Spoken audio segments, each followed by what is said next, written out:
राणा साहब, सबसे पहले तो सर ये मज़े की खबर तो मुझे यही लगी कि मुझे ये लगता है कि आगाज़ इससे होना चाहिए। 26 रुपए फी यूनिट रियायत की बात है, लेकिन पिछली सर्दियों से ज़्यादा यूनिट इस्तेमाल करने की। सर वो आप तो फिर उस पर नहीं आएंगे, आपने तो गालिबन सोलर लगवा लिया हुआ ना। बिस्मिल्लाहिर्रहमानिर्रहीम, अस्सलातु वस्सलामु अलैका या सय्यदी या रसूलल्लाह, अस्सलातु वस्सलामु अलैका या सय्यदी या हबीबल्लाह। ताजदार खत्मे नबूवत जिंदाबाद जिंदाबाद। बात आपने दुरुस्त की है जी, मैंने सोलर लगवा लिया। यासर साहब, आपने कोशिश भी की है, आपके भी लग जाएगा। क्योंकि मैंने सोलर इसलिए लगवा लिया कि मुझे पता था कि आपकी ये जो हुकूमत है ये यहाँ पर ऐसे ऐसे तहाइफ देगी, ऐसी ऐसी चीजें करेगी कि जिसके बाद आखिरकार सबको सोलर की तरफ जाना पड़ेगा। देखिए ना, आज मेरे वजीर आजम मियाँ शहबाज शरीफ साहब ने जो कमाल की आज बजट स्कीम दी है बिजली के लिए 3 माह के लिए। आप मुझे बताएं, आपके पिछले साल यूनिट चले हैं 452, मिसाल के तौर पे ले लें। अब हम 800 या 904 यूनिट चलाएंगे तो फिर हमें रियायत मिलेगी ना, उसके अलावा तो नहीं मिलेगी। तो कौन पागल ऐसा करेगा? क्या करें? हम हर कमरे में बिजली का हीटर लगा दें?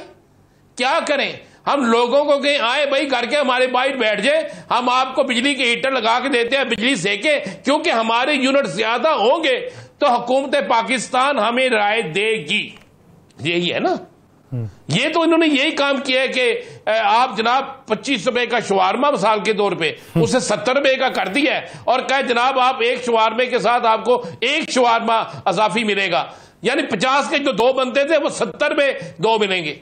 अब क्या मुझे समझ नहीं आती कि इनके जो मशीर हैं, इनके जो प्लानिंग करने वाले हैं, इनके जो प्लानिंग बनाने वाले हैं, उन्होंने क्या किया? इसमें ये फायदा किसको दे रहे हैं? ना घरेलू सार्फिन को, ना सनती सार्फिन को, ना किसी और को। अब मुझे बताएं, सर्दियों के 3 माह में एसी तो नहीं चलने? यासर साहब, आपका शायद एसी चल रहा हो, मुझे नहीं पता, लेकिन हमारे घरों में तो एसी नहीं चल रहे ना। सर्दियों के 3 माह में एसी नहीं चल रहा हूं ना सर।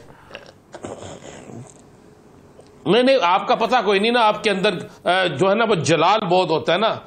आप हुकूमत के बड़े प्यारे लोगों में से है ना, तो इसलिए जलाली लोग हैं, तो सर हमारे तो चल जाता है एसी। सर हमारे तो सीने में ठंड पड़ी हुई है, हमें किसी ठंडी जाए की क्या जरूरत? आपके सीने में तीर चलने हैं, ठंड नहीं पड़नी, अवामी जो नफरत है ना वो जानी है। ठीक है, आपके जो आप बैठे हुए। मुझे एक बात बता दे, ये जिसने भी प्लानिंग की है, मुझे बड़ा एक सिंपल है ना, पिछले साल बिजली का रेट कुछ और था। अगर उस साल बिजली का रेट कुछ और था, इस साल उससे डबल से भी ज्यादा रेट है। अब एक शख्स पिछले साल जितने यूनिट इस्तेमाल करता था, अगर इस साल वो उतने यूनिट इस्तेमाल नहीं करता तो उसके लिए कोई रियायत नहीं है। नहीं सर, उतने नहीं, उससे ज्यादा इस्तेमाल करेंगे, उससे ज्यादा करेंगे तो उस पर रियायत मिलेगी, उतने भी करेंगे तो रियायत नहीं मिलनी। जी मैं यही कह रहा हूं, जी मैं वही कह रहा हूं, उतने भी करने पे रियायत नहीं मिलनी, उससे ज्यादा इस्तेमाल करेंगे तो रियायत मिलेगी। अब कौन करेगा? डरते हो? अभी तो उतने इस्तेमाल भी कोई नहीं करेगा। इसलिए नहीं करेगा कि जितनी बिजली महंगी हो गई है वो किस तरीके से इसे अफोर्ड करेगा।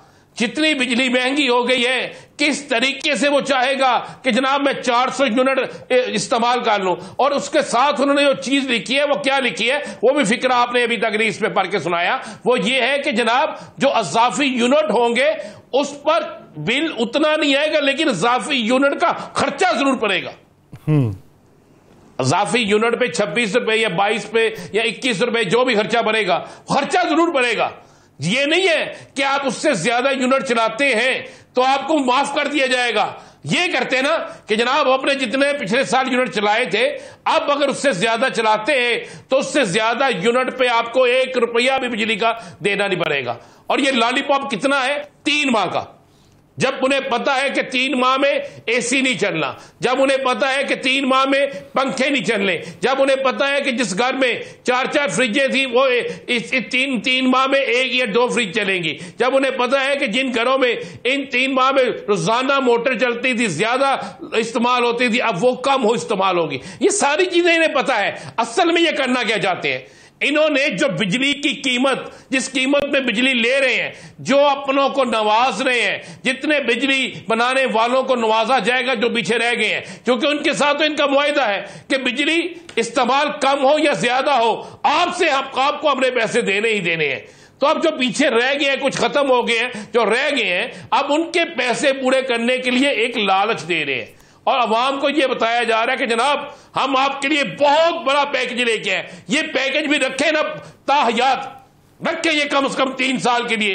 पता ही नहीं कि दिसंबर से लेकर फरवरी तक, मार्च में आके एसी चलना शुरू हो जाएगा, मार्च में आके गर्मी की शिद्दत जो है वो शुरू होना शुरू हो जाएगी, मार्च में रमजान का महीना है, सब कुछ तेजी से शुरू हो जाएगा। तो फिर क्यों नहीं करते? ये अवाम को एक बेवकूफ बनाने, अवाम की जेब से पैसा निकालने और अवाम को एक दफा फिर बिजली के बिलों के बोझ के नीचे दफन करने के लिए ये सब कुछ किया जा रहा है। आप जरा देखिएगा तो आपको पता है कि ये तो बिजली का, गैस का टैरिफ कितना बढ़ गया।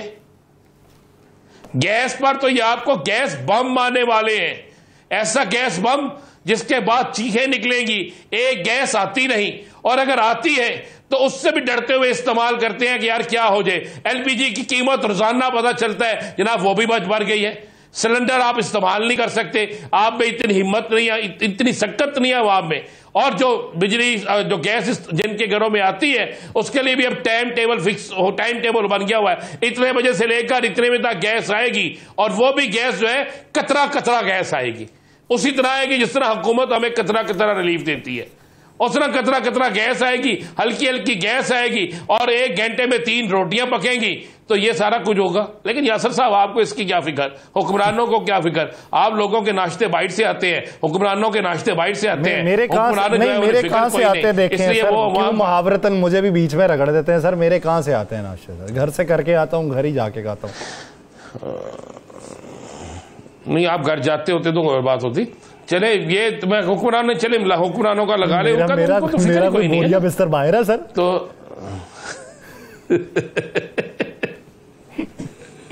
तो ये सारी सूरत हाल है। अवाम को एक बेवकूफ बनाया जा रहा है और अवाम जो है वो देख रही है। अवाम को ये पता है कि क्या होना यासर साहब, जिससे इन्होंने तनख्वाहें बढ़ाई ना सरकारी मुलाजमीन की, और जितनी उनकी तनख्वाहें बढ़ाएंगी लोग बड़े खुश हुए, और जब वो तनख्वाहें लेने गए तो पता चला जनाब पहले से भी कम तनख्वाह मिल रही है। क्या हुआ जी? इतना टैक्स लग गया और पहले से भी कम हो गई है। जितनी पहले तनख्वाह थी उससे हमें 5, 7, 10 हजार रुपया कम तनख्वाह मिल रही है, इसलिए कि जनाब हुकूमत ने टैक्स इतना लगा दिया। ये बिजली पर भी सेम यही होगा।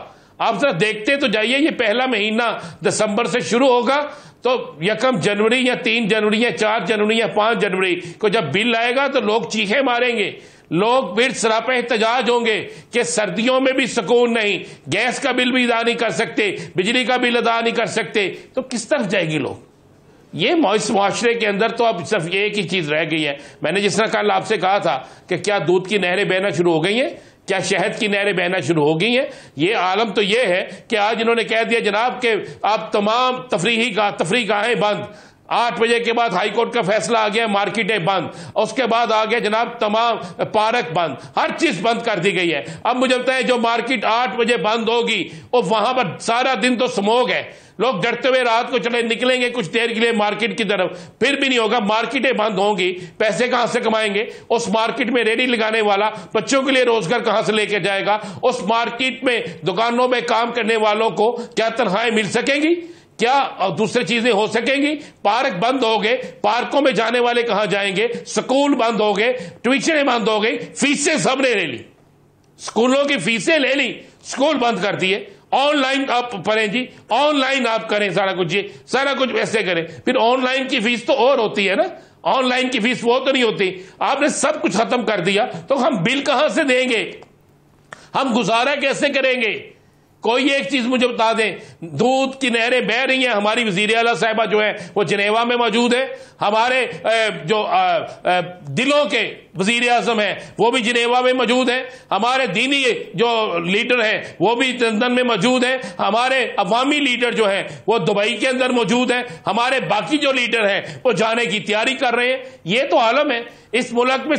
जिस मुल्क के अंदर हुक्मरान स्मोक पर कंट्रोल न कर सकें, जिस मुल्क के अंदर हुक्मरान स्मोक की वजह से अदारों को बंद कर दें, वहां पे बच्चों के तलीमी इदारे बंद कर दें, मार्केटें बंद कर दें, ट्रांसपोर्ट बंद कर दें, पार्क बंद कर दें, थिएटर बंद कर दें, तफरीह गाहें बंद कर दें, तो आप क्या समझते हैं कि वो किसी बड़े मसले से निबट सकते हैं? नहीं, किसी सूरत नहीं है।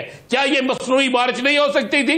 हमें क्रेडिट देना चाहिए मोहसिन नकवी साहब को कि जब वो वजीर आला थे, कायम का जब वो अबूरी वजीर आला थे, तो उस वक्त भी स्मोक को कंट्रोल करने के लिए बाकायदा स्मोक को कंट्रोल करने के लिए, आपको याद होगा, ये असल मसनूई बारिश की गई थी। जी। आपने इतने प्रोजेक्ट, इतने लाखों रुपए, इतने करोड़ों रुपए हैं, आप छोड़ देते सारा। आप जरा एक स्मोक को कंट्रोल करने के लिए 2 से 3 जो है वो बारिशें, जो मसनूई बारिशों का अरेंज करते, कम से कम जो है स्मोक कंट्रोल होती, कम से कम लोग अपने कारोबार की तरफ जाते, कम से कम जो बच्चे हैं वो स्कूलों की तरफ जाते, लोगों का रोजगार बंद ना होता, तलीम का हर्ज ना होता, लोगों की सेहत तबाह ना होती, ये सारी चीजें जो है वो बेहतर से बेहतर हो जाती। क्या ऐसा किया गया? नहीं किया गया। यह जरूर किया गया है कि जनाब चोरी का पर्चा किस पे देना है, किसने बिजली चोरी नहीं की तो इस पर बिजली चोरी का पर्चा दे दो, किसको सियासी इंतकाम का निशाना बनाना है, किसको पकड़कर जेल के अंदर डालना है, किसको पकड़कर वफादारी तब्दील करानी है, और किसको पकड़कर उसके साथ क्या करना है।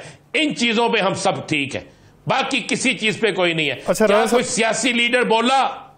क्या किसी सियासी लीडर ने कहा? मुझे बताएं, चाहे कोई भी सियासी जमात है, क्या उसने कहा कि ये जो हो रहा है, मुल्तान नंबर 2 आ गया, लाहौर नंबर 1 आ गया, सब स्मोक स्मोक स्मोक, पूरा पंजाब तकरीबन बंद करके आपने रख दिया, तो कहां जाएंगे हम? एक स्मोक पर काबू नहीं पाया जा रहा, आप गुर्बत पर किस तरह काबू पाएंगे? बेरोजगारी पर किस तरह काबू पाएंगे? आप इस मुल्क के अंदर लाकानूनियत पर किस तरह काबू पाएंगे? जराइम पर किस तरह काबू पाएंगे?